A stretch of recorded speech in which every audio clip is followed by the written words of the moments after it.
Have you ever heard that the greatest betrayals don't come from enemies, but from the people we love the most? It sounds cruel to admit, but it's a truth many try to avoid. The pain isn't just in the act of betrayal itself, but in the shock of realizing that someone you once called family at heart could be the very one to break your trust. What's even more surprising is that sometimes God chooses to bring hidden things to light, not to hurt us, but to set us free. And that's exactly what happened to me. My name is Ayla Dean. I'm 45 years old.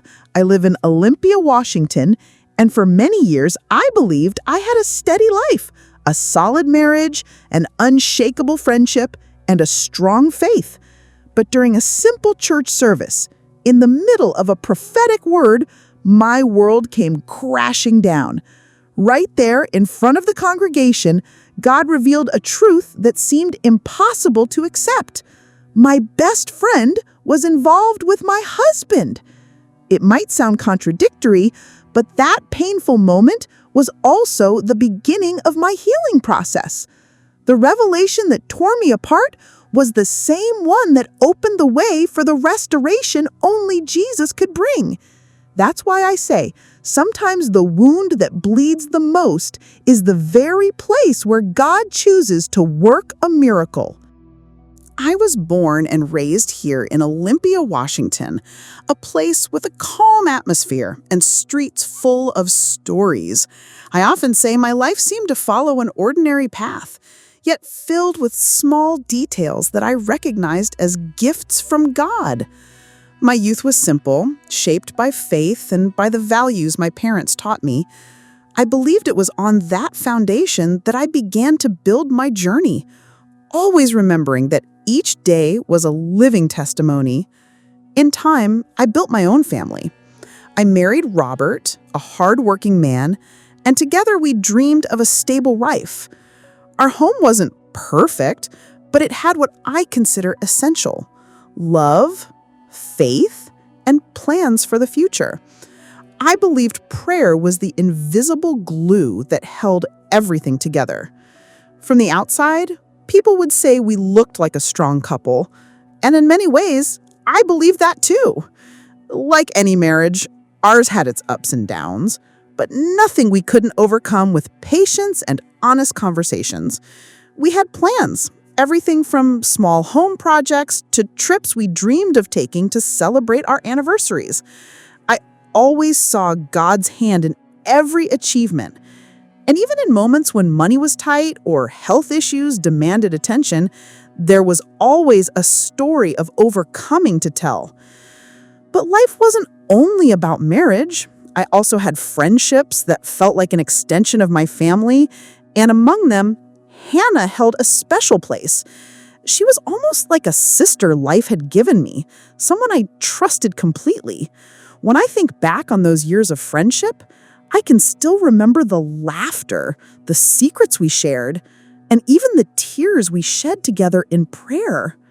That bond felt unbreakable. And of course, there was my spiritual life. For me, it was never about obligation. It was about refuge. Olympia may seem like a small city, but my church was always a place of great experiences with God.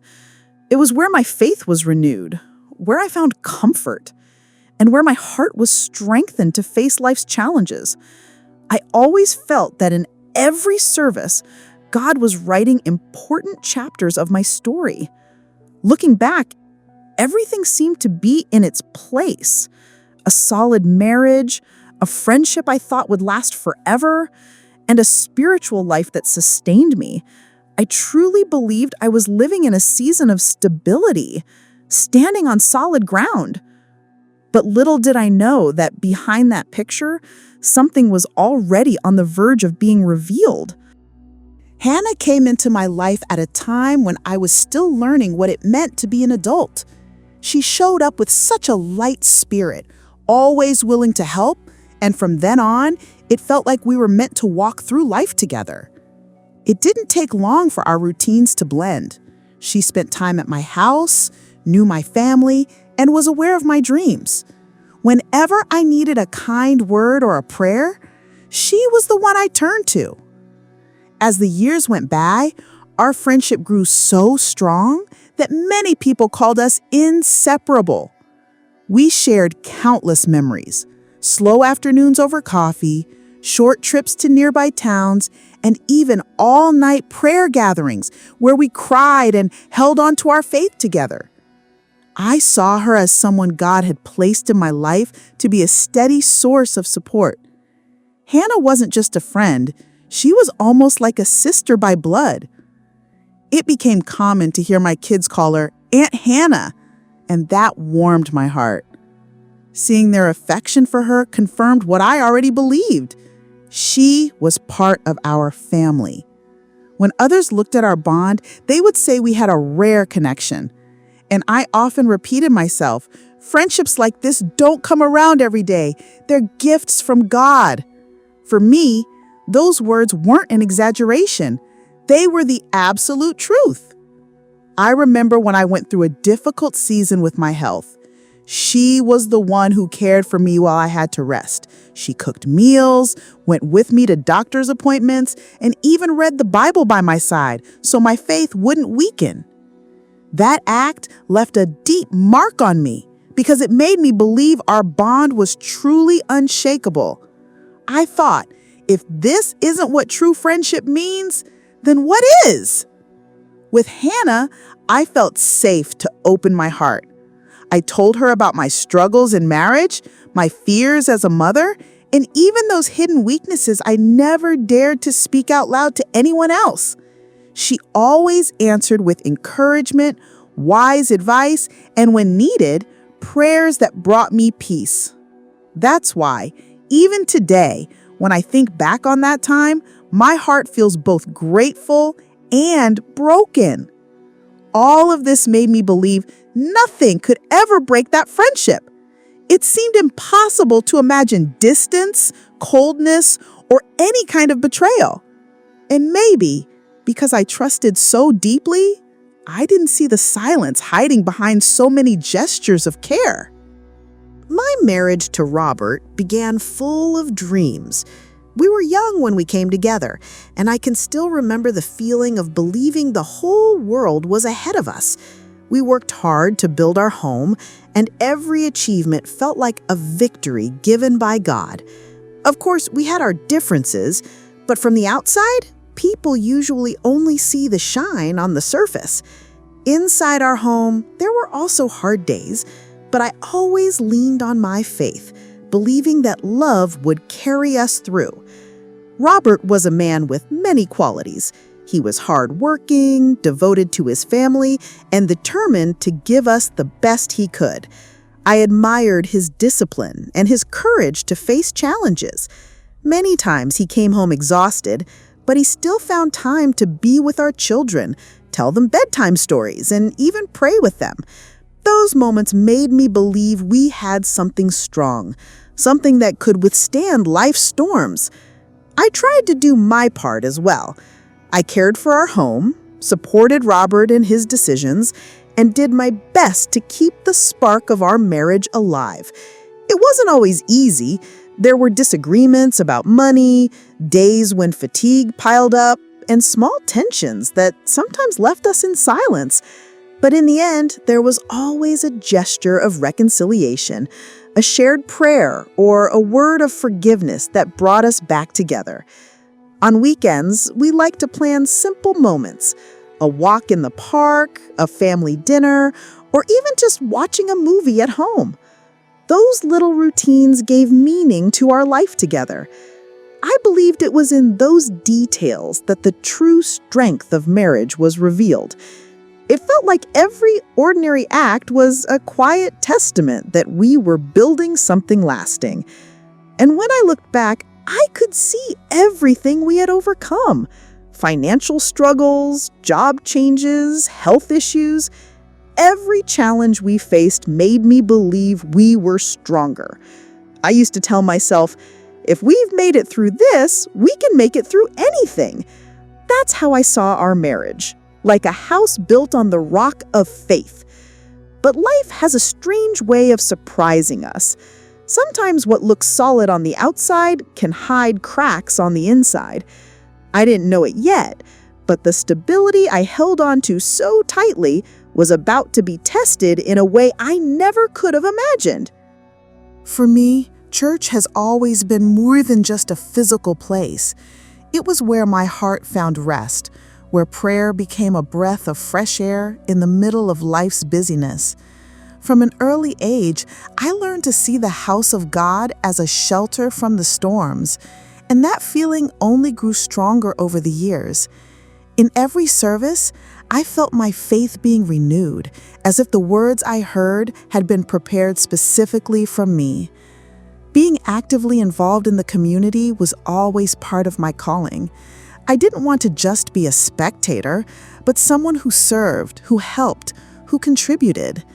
I worked in support groups, helped organize events, and was always ready to listen and offer counsel to anyone in need.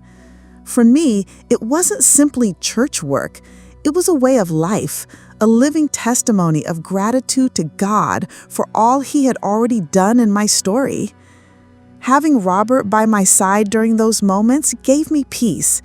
Even though he didn't always share the same enthusiasm, he respected my commitment.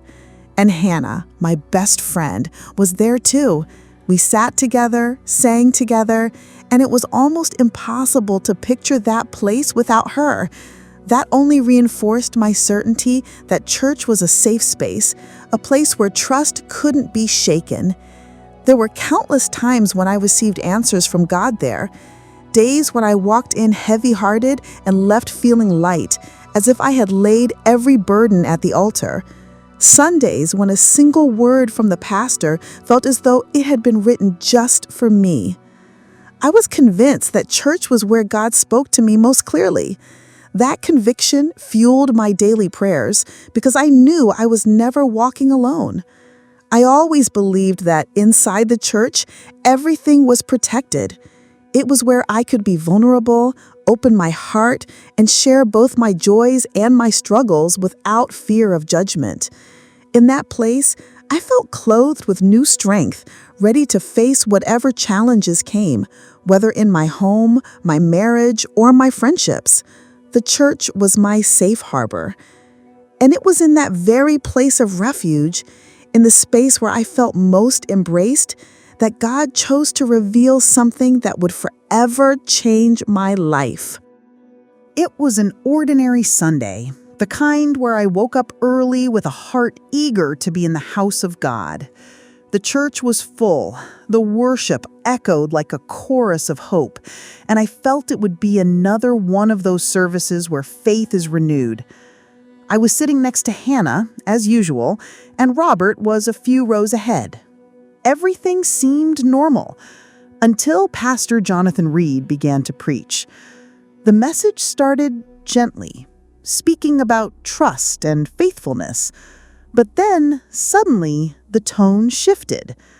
The pastor, clearly moved by the Holy Spirit, said there was a revelation that needed to be spoken. He declared that God was showing something hidden, something that had to come into the light so there could be freedom. In that instant, my heart began to race, as if I already knew those words were about to pierce my own story. Silence filled the congregation. It felt as though the air itself had grown heavier. The pastor spoke about betrayal, about people close to us who rise against us, and he said it wasn't just symbolic, it was real. At that moment, fear and disbelief flooded me. I thought, could this be about me? Is it possible that God is speaking directly to me right now? Each word felt like a scalpel cutting deep. I had no proof, no clear signs, but it was as if God was tearing away the veil from my eyes. The revelation was clear. There was someone very close to me who was involved with my husband. Tears started streaming down my face, and no matter how hard I tried, I couldn't hide them. It felt as though the ground beneath me was crumbling.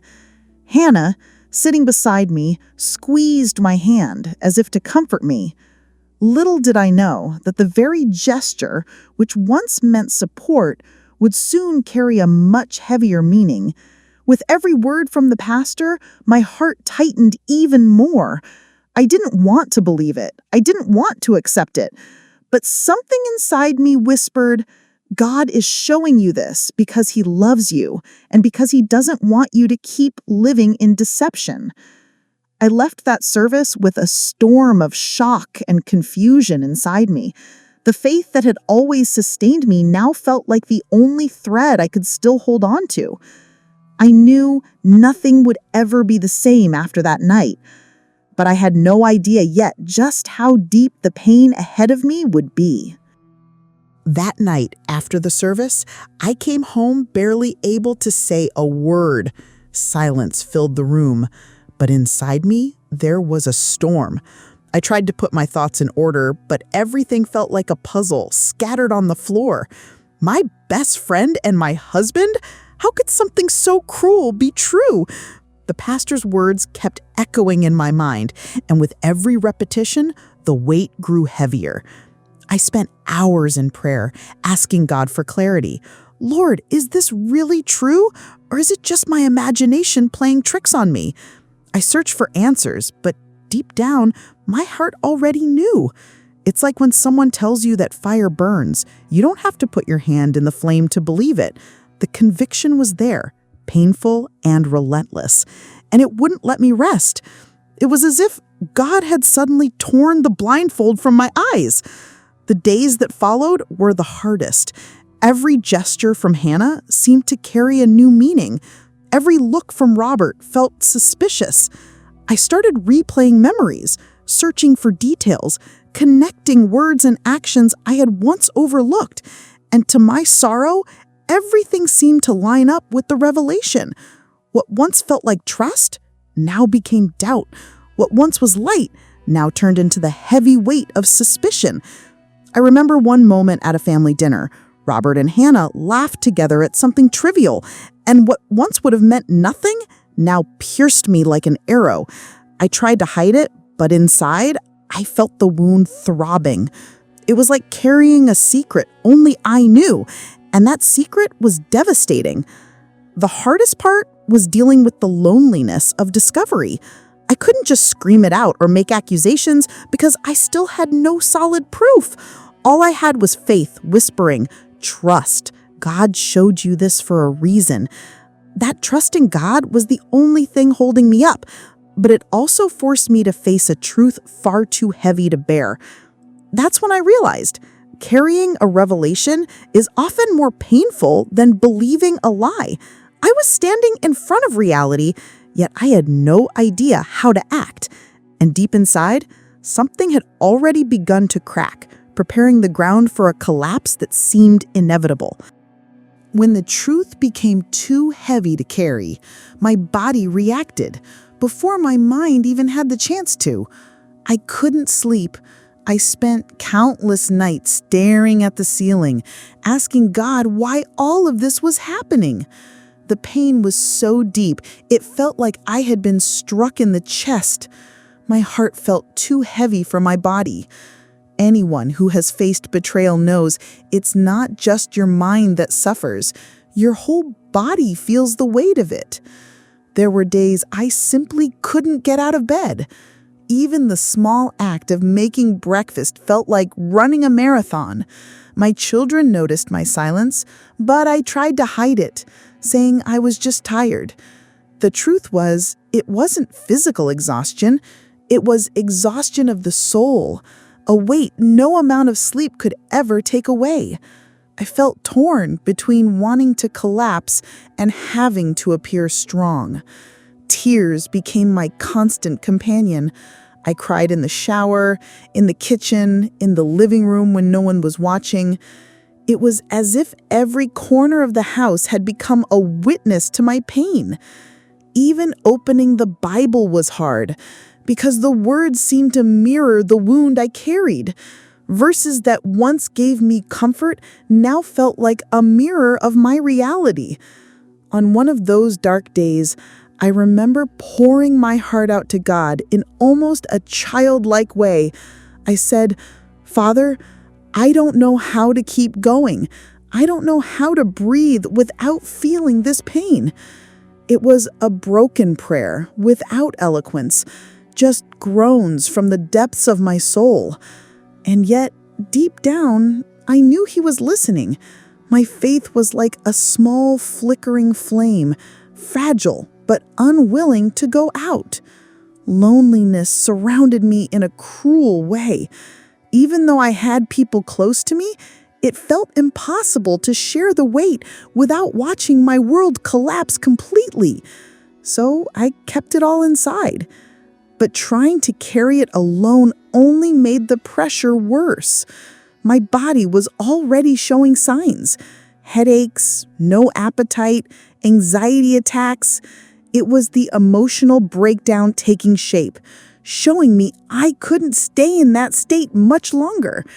And it was in that very place of fragility that the need to confront the truth started to grow inside me. I knew I couldn't stay silent forever. The next step would be inevitable, facing Robert, even if it cost me every bit of strength I had left. The moment to face Robert came like a weight I couldn't avoid anymore. I couldn't keep that revelation inside me any longer.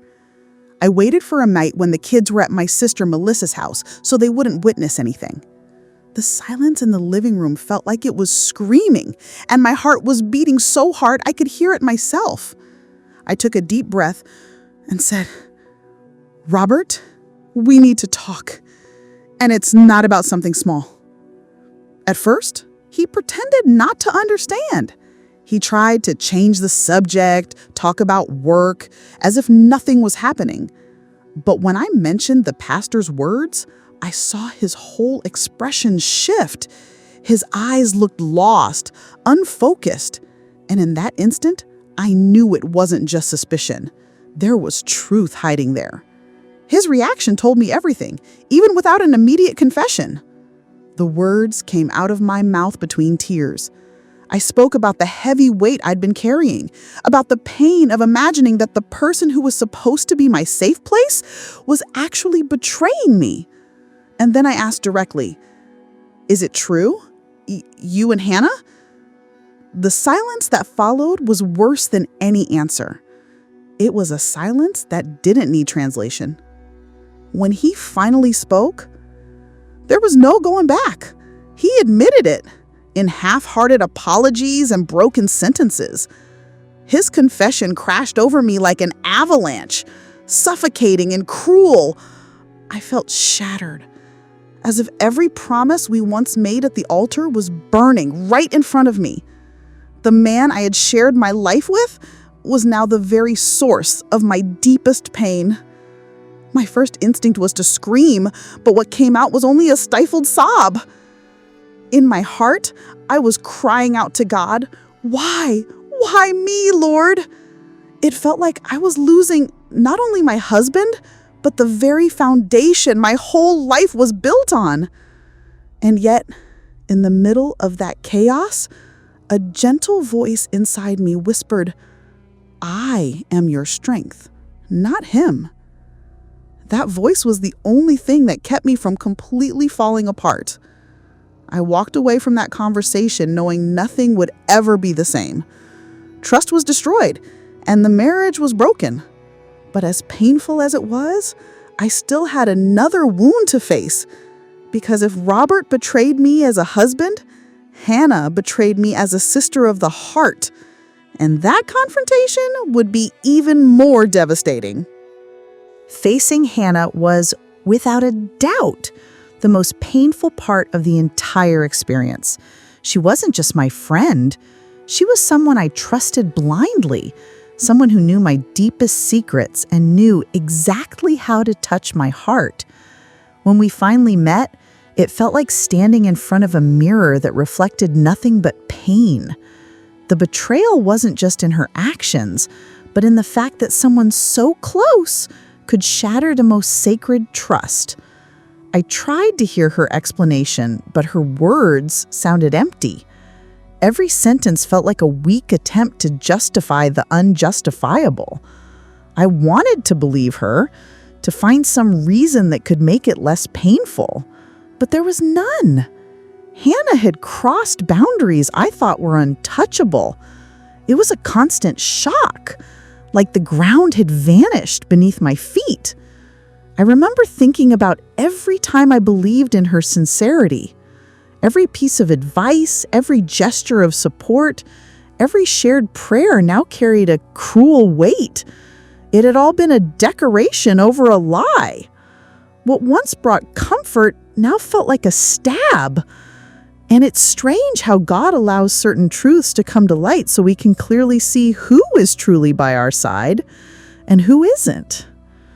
Tears streamed uncontrollably. I whispered prayers as I looked at her, asking God for strength to not lose my faith completely. It was a moment where pain and prayer intertwined, and I realized only God could hold my heart. I had to believe that it was still with me, ready to heal the deepest wound. Looking back now, I see that Hannah represented far more than a traitorous friend. She was the symbol of the disappointments we often face in life. People we consider safe can hurt us, and it's in those moments that faith becomes indispensable.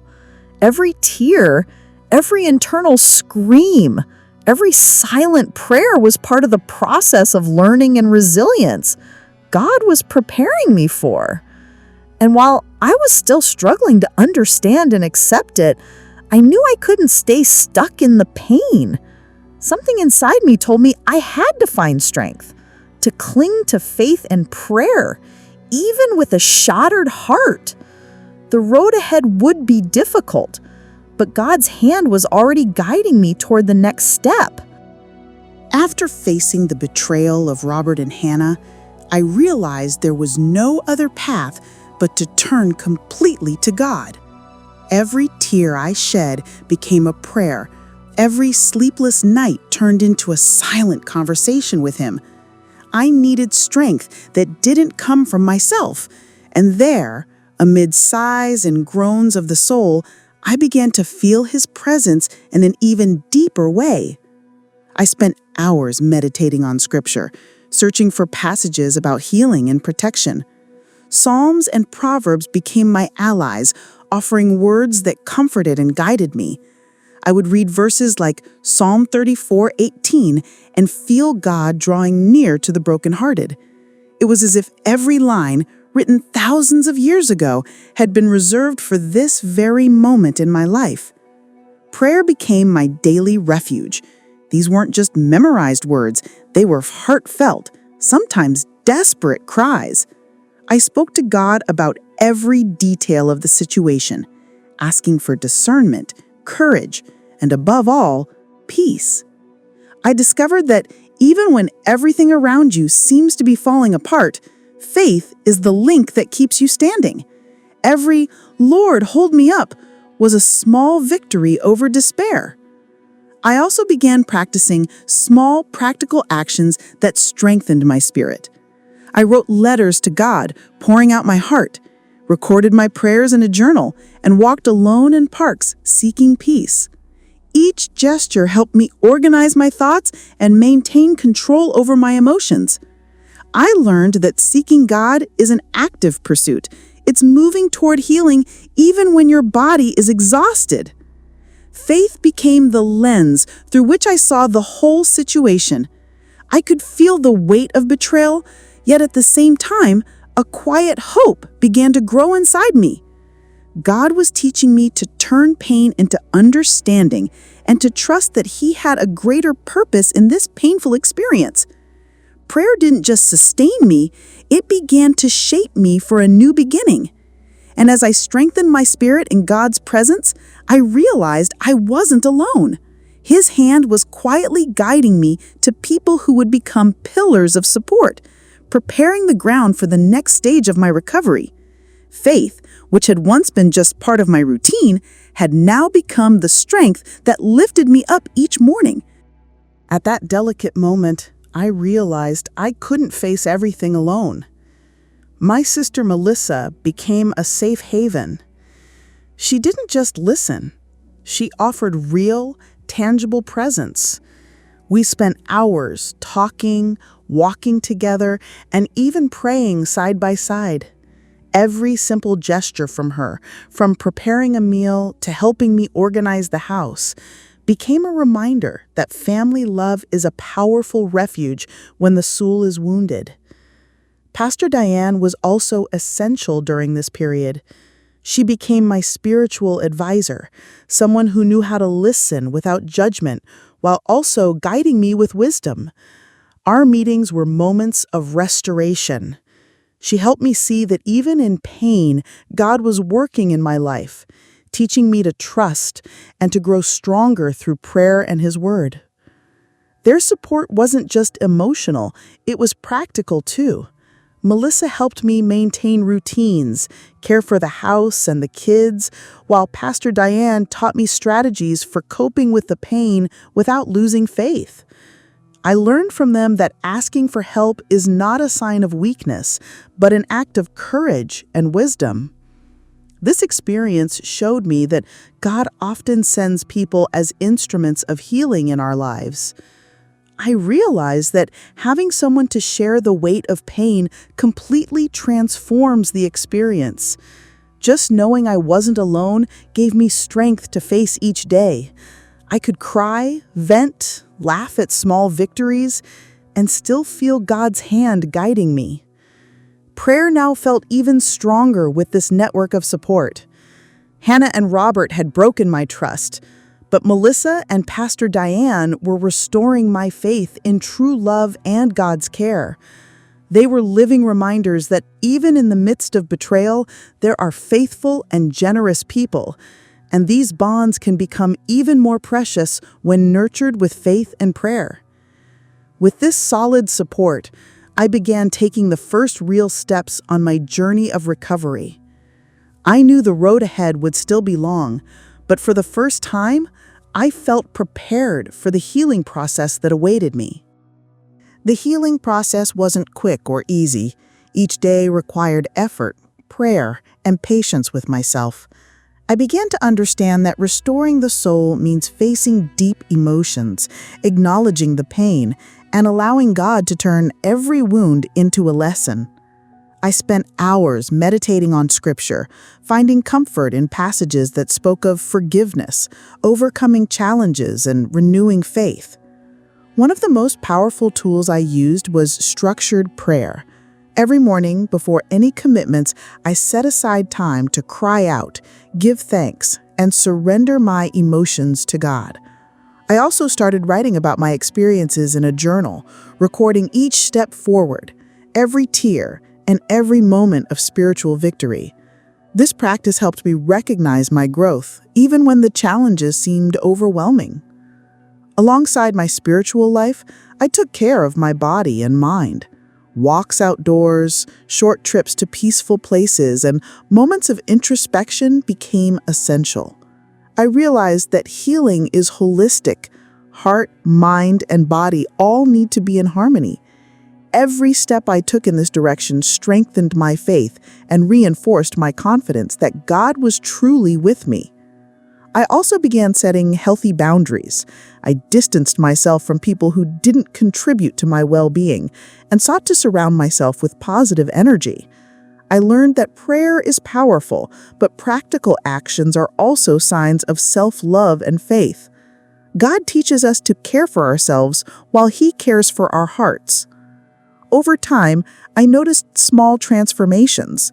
The weight of the pain lessened, my trust in myself and in God grew, and I could see a future full of possibilities.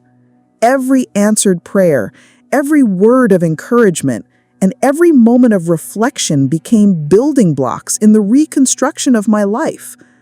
And as I walked through this process, I felt I was being prepared for something greater, a fresh start with purpose, a new chapter that God had already begun writing, ready to lead me to a victory I hadn't even fully imagined yet. When I finally felt the pain beginning to transform, I realized that God was giving me the strength to start over. Every morning, I woke up with a renewed sense of purpose, knowing that my story wasn't finished yet. I began to see opportunities where before I only saw scars, and life seemed to regain colors I thought I had lost forever. Starting over didn't mean forgetting the past, but learning to walk with it without letting it define me. I rediscovered hobbies I had abandoned, like painting and reading, and I got more involved in church projects, offering help to those in need. Every action, no matter how small, became a prayer in motion, a way to honor God and my renewed faith. I also learned to value even more the people who stayed by my side.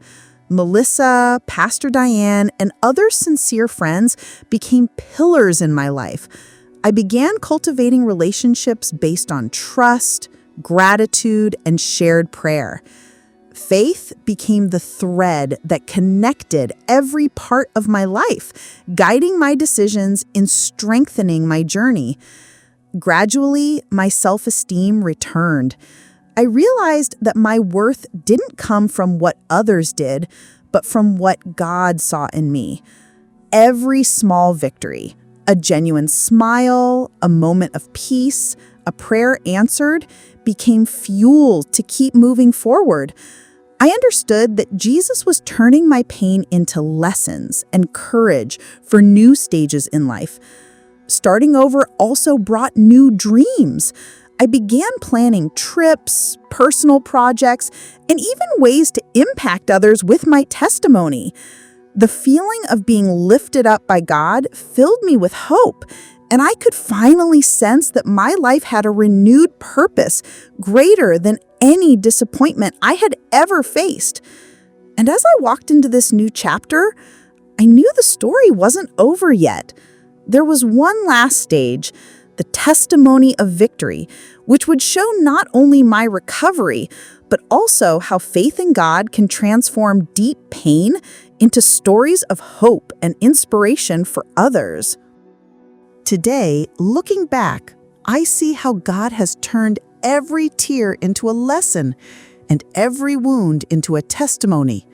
My story isn't just about pain, it's about overcoming and faith.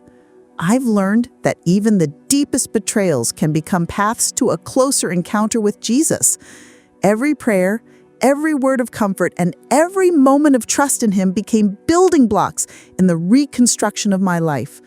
I realize that my experience can help others. Many women face silent pain, betrayals, and disappointments, and I want to show that it's possible to rise from the ashes with faith. My testimony has become a tool to share hope, showing that Jesus heals, restores, and gives strength even when everything seems lost. Victory wasn't just about restoring my heart, it was about learning to live with purpose and joy. Today, I can smile again, plan for the future, and engage in healthy relationships. With confidence, faith renewed, and without fear. Every small step has become a declaration that God is faithful and that His presence transforms lives. I also realized that what seemed like the end was actually a new beginning.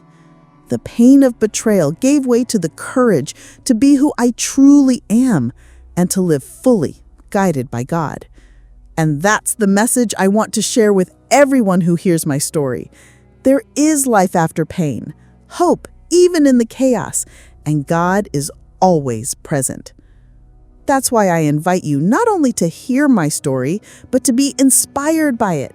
May your faith be strengthened, your prayers gain power, and may you know that even in the hardest situations, there is a path to healing and victory.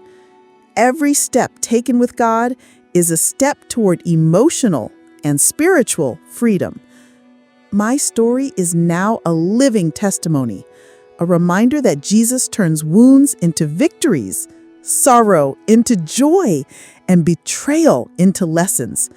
And it's with this spirit of renewal that I continue my journey, ready for new challenges and, above all, to help others find strength in faith and prayer.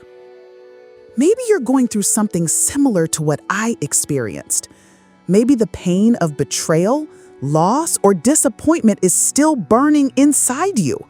But I need to ask you, how long are you going to let that wound define who you are? Do you believe that God can transform your pain into a living testimony, just like He did for me?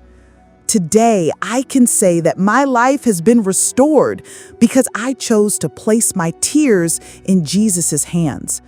But that decision is something only you can make. Are you willing to take the first step toward healing? Are you ready to stop carrying alone the burden that the Lord wants to lift from your shoulders?